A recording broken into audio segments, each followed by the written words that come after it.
Des enfants bouviers déterminés à aider leurs parents dans les champs, mais qui auraient aussi bien voulu aller à l'école. Notre équipe de reportage les a rencontrés. Puis le marketing des réseaux au cœur d'une rencontre. Qu'est-ce que le marketing des réseaux? Vous le saurez à l'entame de ce journal-là. Bonsoir et bienvenue dans le journal.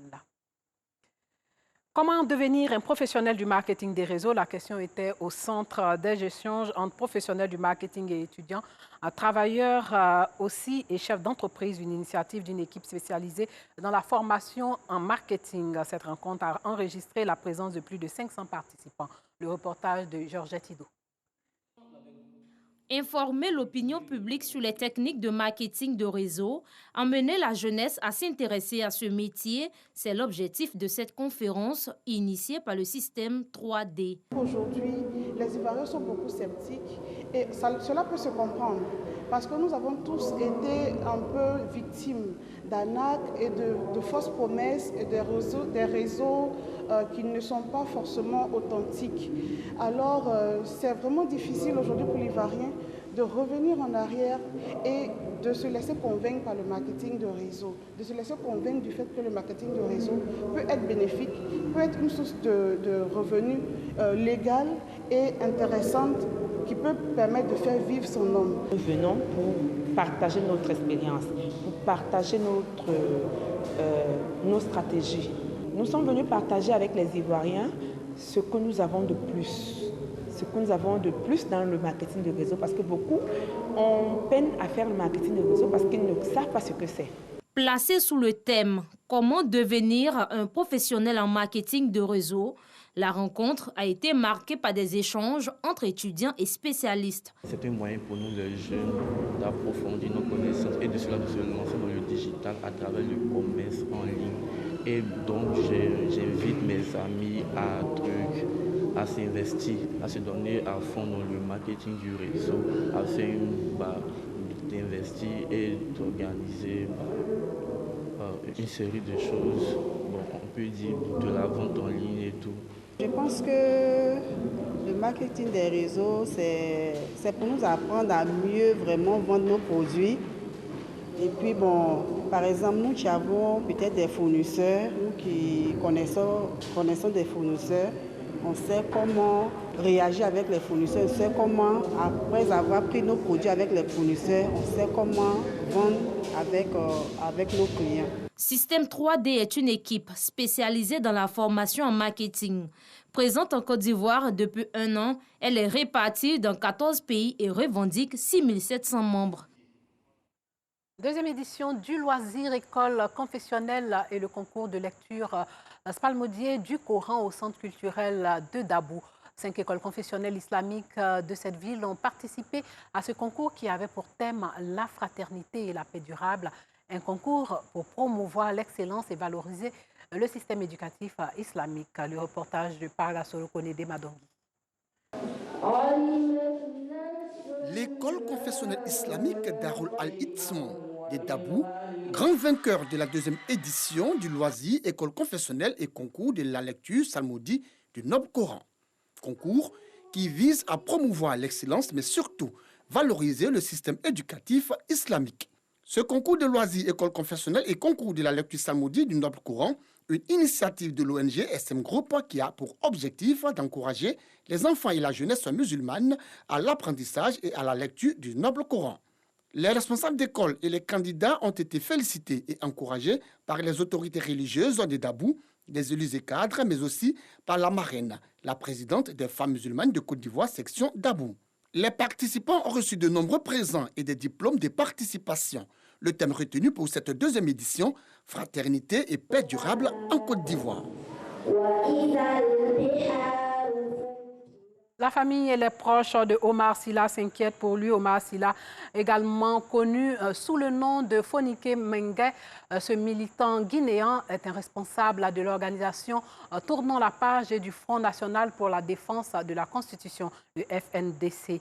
Il avait été arrêté avec violence en pleine rue à Conakry en septembre dernier alors qu'il tentait de mobiliser les citoyens pour une manifestation contre le projet de troisième mandat du président Alpha Condé, finalement réélu en octobre dernier.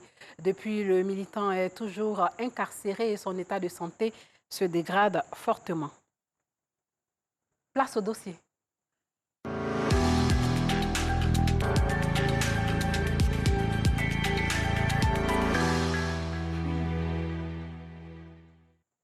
Nous allons parler de ces enfants qui gardent et conduisent les bœufs dans les champs de leurs parents.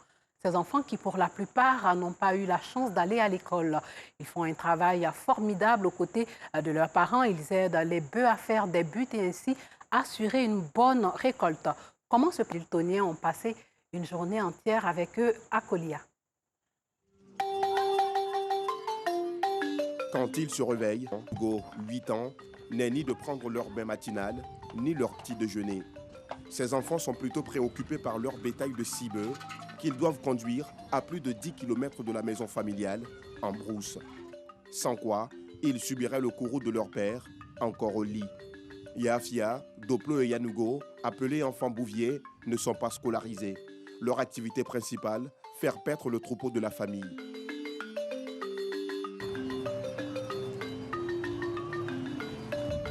Au fin fond de la brousse, aucun adulte pour les accompagner.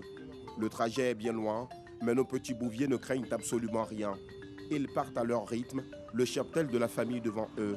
Sur le chemin menant au champ de la famille, les enfants sont rattrapés par leurs envies de bambins.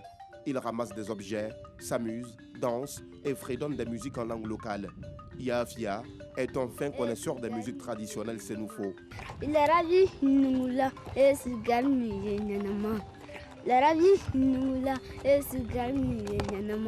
Après 5 km de marche, les 6 animaux ressentent de la fatigue et veulent boire.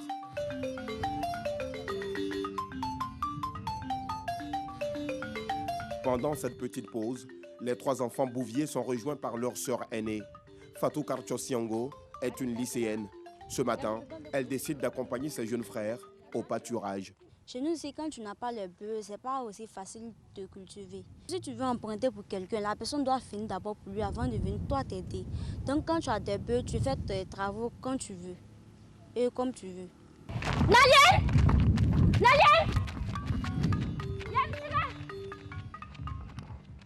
Les enfants vont très vite. Encore 5 km de marche et nous sommes au champ. Fatou les rattrape au pas de course.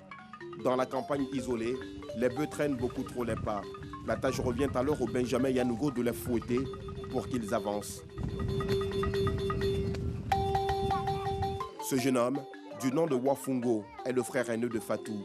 Avant la naissance de ses petits frères, c'est lui qui envoyait paître les bœufs. Mais il a dû arrêter pour se consacrer à la culture du coton. C'est qu'ici, le métier de bouvier est réservé exclusivement aux enfants. Bon, pas rien. Non, aller à l'école, s'il plaît, trop le courant. S'il plaît, il y a ces falles-là. Je l'ai posé, il m'a dit que si les enfants sont beaucoup, lui ses enfants sont beaucoup, il va envoyer d'autres à l'école et puis d'autres vont venir au champ pour suivre les bœufs. Plus loin, nous le retrouvons en plein labour. Ses oncles, lui, cultivent sur différentes parcelles le coton, le riz et le maïs.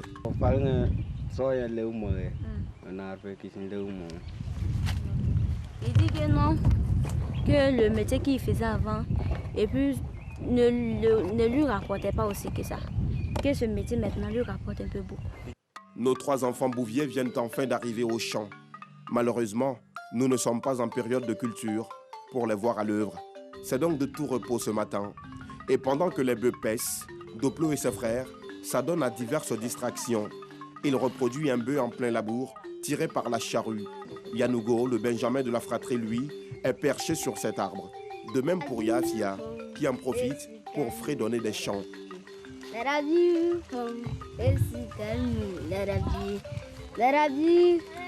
Le plus âgé, son rêve, aller à l'école comme certains de ses cousins et amis du village. Oui, je veux bien aller à l'école. Je vais devenir quelqu'un d'important aussi. Une situation qui afflige Fatou.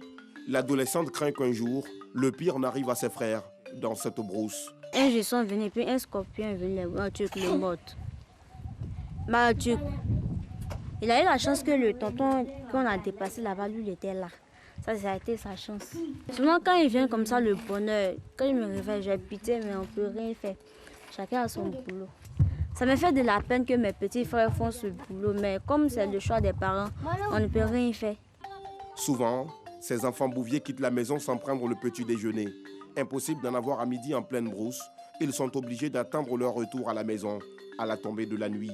Quand on prépare, on vient les appeler pour aller manger. Dans le cas contraire, quand on n'est pas là, quand ils me font, ils prennent déjà leur déjeuner, c'est fini.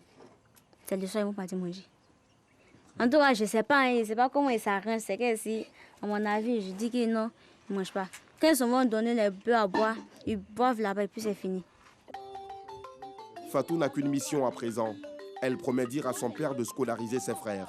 Mieux, elle souhaite que tous les parents d'enfants bouviers scolarisent les leurs. J'aimerais dire à tous les parents des enfants bouviers de Kolia de faire partir les enfants à l'école. Parce que l'école de nos jours est importante pour nous. L'école, ce n'est pas forcément reçu demain. Tout le monde ne peut pas reçu à l'école. Mais au moins, il faut savoir lire ou soit écrire ton nom. Il faut savoir t'exprimer au moins en français. Ça, c'est déjà bon. À quelques mètres du champ des Siongo, ces autres enfants bouviers sont en plein labour. Le plus petit est à la tâche, le corps recouvert d'une épaisse couche de boue. Dans toute la région de la Bagoué et singulièrement ici dans la ville de Kolia, le travail de ces enfants a fini par s'imposer dans beaucoup d'esprits comme une coutume. Certains parents refusent même de scolariser leurs enfants. Le rêve de ces tout-petits reste tout de même de retrouver un jour le chemin de l'école, comme tous leurs camarades. Au crépuscule, l'on assiste à un défilé de troupeaux accompagnés d'enfants dans la commune. Ils sortent de partout, les vêtements transformés en de véritables haillons. C'est l'heure de regagner leur domicile, prendre leur bain et bien évidemment le dîner. Parmi eux, les frères Siongo, abandonnés plus tôt par Fatou. Leur sœur aînée a dû regagner le domicile pour les tâches ménagères. Et quand ils arrivent à la maison, ils attachent soigneusement le troupeau. Un acte qui permet d'éviter la fuite des bœufs. En l'absence de leur père, c'est la grand-mère des enfants qui s'ouvre à nous. Elle nous explique les raisons profondes de ce travail qu'accomplissent ces petits-enfants. Et c'est encore Fatou qui nous aide pour la traduction. Elle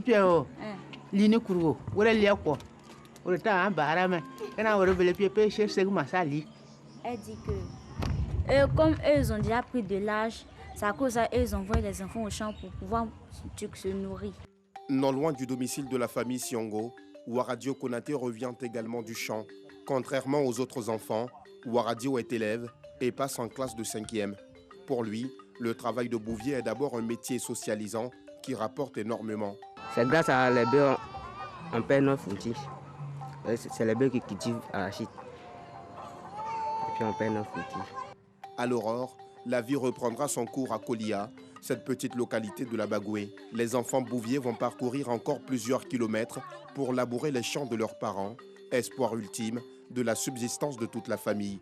Pourtant, en Côte d'Ivoire, la loi numéro 2010-272 du 30 septembre 2010 interdit formellement la traite et les pires formes de travail des enfants. Une loi dont les modalités d'application ont même été précisées dans le décret numéro 2014-290 du 21 mai 2014. À cela s'ajoutent les nombreuses actions de sensibilisation et de répression du Comité national de surveillance des actions de lutte contre la traite, l'exploitation et le travail des enfants, présidé par la Première Dame, Dominique Ouattara. Et aussi, tous les enfants ont droit à l'éducation. Voilà, c'est tout pour ce soir. Portez-vous bien.